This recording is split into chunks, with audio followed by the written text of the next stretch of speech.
being queer is quite a complicated topic because there's just so many different identities within that. And I think the question I get most is like, what is your sexuality? Honestly, I still don't really know, which is why it's easier to say, you're queer.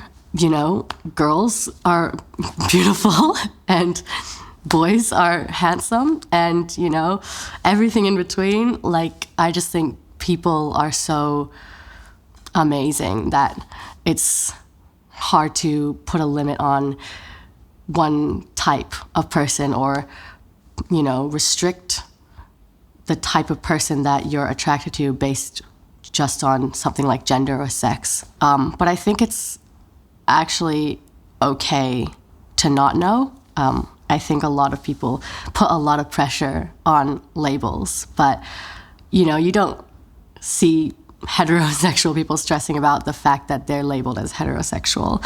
And so I think, equality-wise, why should we have to stress about what our labels are?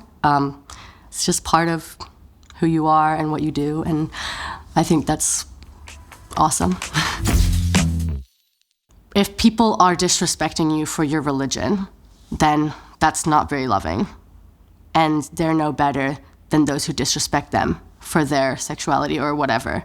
And if people are disrespecting you for your sexuality, then that's not love, and that's not any better than anyone who disrespects them for other reasons, like maybe their religion. And so if we all just were kind to each other, it would be so much easier. And I know that's not realistic, but in my experience with being queer and being Christian, I think, they're generally two separate journeys. And so bringing them together can be quite chaotic, especially within the politics of the church and, politics of your family and friends and stuff as well.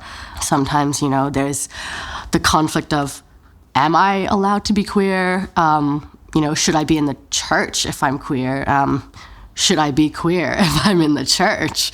And a lot of people assume when I tell them that I'm Christian that I hold the belief of, being gay is a sin or, you shouldn't be gay, stuff like that, which I think is crazy considering myself.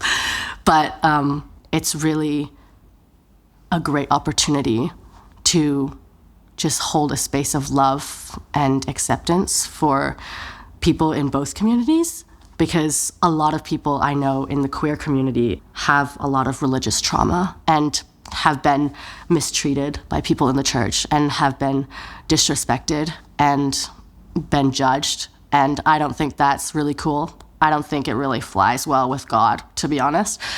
But when you love, other people will love you back. And if they don't, well, that's pretty rude. Screw them. Why else would we be put on Earth with 7 billion other people if not to love and to have connections and relationships with each other? I think that's one of the most beautiful things of life. And I know they say life's short, but it's the longest thing that you'll experience. So make use of it and love each other, because you never know. You could die. They could die. Anyone could die. But also, you never know who needs a little love in their life. Sometimes people act out. Sometimes people isolate themselves because they don't feel love. And sometimes they just need a little bit of that tender love and care, And I think it's a beautiful thing to love someone and to be loved. And we should do it more.